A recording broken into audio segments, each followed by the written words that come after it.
Money talks. Yes, and you know what it says, so you have to do something about it. I know you can. You're ever so clever. You're the only one who believes. The aim of a movie is, apart from other things, to move you. And there were some aspects in this movie that kind of moved me, so I would like to talk about those things. Do you believe in energy and manifestation? Oh, yes. That's everything I believe in. Oh, really? So Yeah. do you have some, like any example where you were like, okay, this is definitely something that I was manifesting? I have a thing. I saw an interview of Jim Carrey a few years back where he said that he wrote a check to himself for $1 million, put it in his wallet, and 3 years later, by the time he set a date for 3 years, and by the time he hit that date, he was able to cash that check. And it really resonated. And I do that. I manifest things and put it in my wallet. You know, there is, like, I was always wondering, and I didn't dig very deep into your life, but... It's good. You won't find anything anyway. You were a chef before you became an actor. Yeah. And also you did some modeling, but how did you come up with, like, were you dicing some onions and you were like, oh, I want to become an actor and now I'm just gonna go for it? What happened? No, I was always, you know, doing acting jobs and answering to like short movies, to student short movies to get enough footage to create a demo and have an agent, and the entire process took 10 years to, and then I started like in French shows and movies and little parts here and there, and it got bigger but I think someone told me once it's always important to diversify, so your acting career isn't everything and it doesn't take over your, you know, heart and life and soul. And so I would always do anything I could to keep my mind busy in other compartments of my life. And cooking was always a passion of mine. My mom is an amazing cook, and as a kid, she wasn't a big hugger or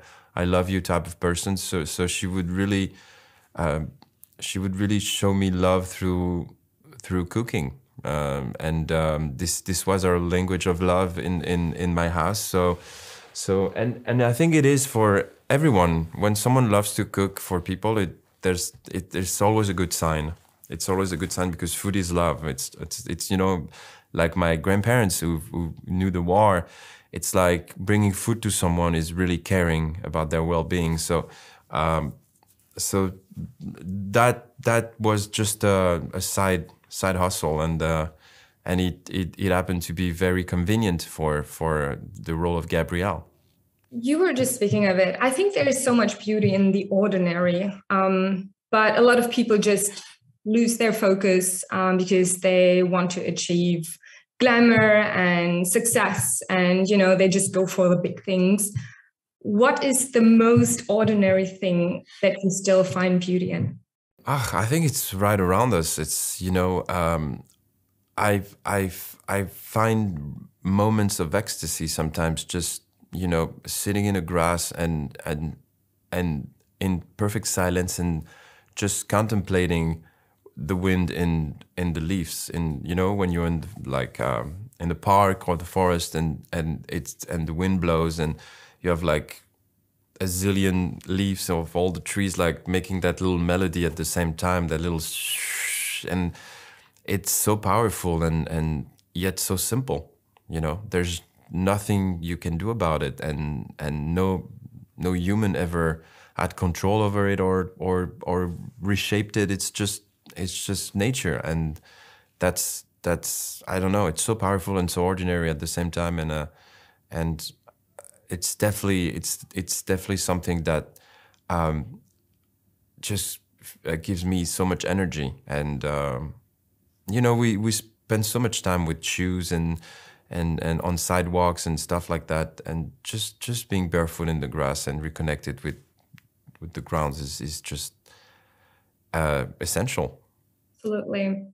Okay, let's talk about prejudices. All right. Let's go there. Let's go there. In another interview, you mentioned that you had to convince Anthony to give you the role. And you got the role because you said that you had to deal with insecurities when you were younger. And what I was waiting for in this interview was the question, what made you so insecure? Why had you been so insecure? And how did you overcome it? What made me insecure? I don't know. I think confidence is an act, and we're all pretty insecure, and there's something very healthy about being insecure. It means that you're questioning things and questioning your impact in the world and what's coming at you. So I think having the right level of insecurity allows you to stay in touch with the world around you and be perceptive and see things. Because when you get too confident and too comfortable, you don't see anything else. You just watch yourself more than you watch the world around you. And I think it's dangerous. It disconnects you from everything. And my insecurity just came from the fact that maybe I was overthinking things, and it was hard for me to be so confident when I would see so much beauty and yet distress in the world. And I was also, as any teenage person can attest, I was just trying to find my place in the world, and I was traveling a lot, and I was always encountering new circles and new people, and it's hard to know where you belong when you don't have a strong base like that you've had for a long time. And moving so much, I didn't know which country was mine, which city was mine, which dialect, which dynamic. So it kind of comes with insecurity. It's a gift, and at the same time it's a curse. But I'm glad it was the way it was, because I really infused that insecurity into Andre. Alba's character mentions in one scene something that hit me hard because I could totally relate. She said something like, there's a certain feeling of emptiness after a show. Can you relate? Like after shooting a movie, how do you? Yes, it's both sides of the coin, because there's a feeling of, it's so rich because you were in a microcosm with so many people and energies and egos, and it gets very personal. You know, it's your family for the next 3 months, and you have to deal with it. And you've worked with people you've admired for so long, and you've been telling a beautiful story, and you've been wearing amazing outfits and so crazy sets, and kind of stepping into your dream.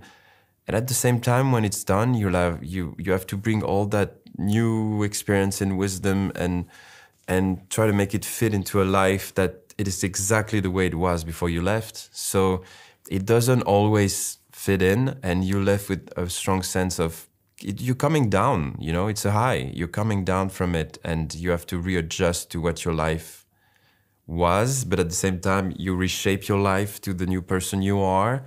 And it's always a big spring cleaning. So I guess I wouldn't say it's a sense of emptiness. I feel like it's a sense of just reshaping everything. It's a sense of redefining yourself and the environment you're in and your surroundings.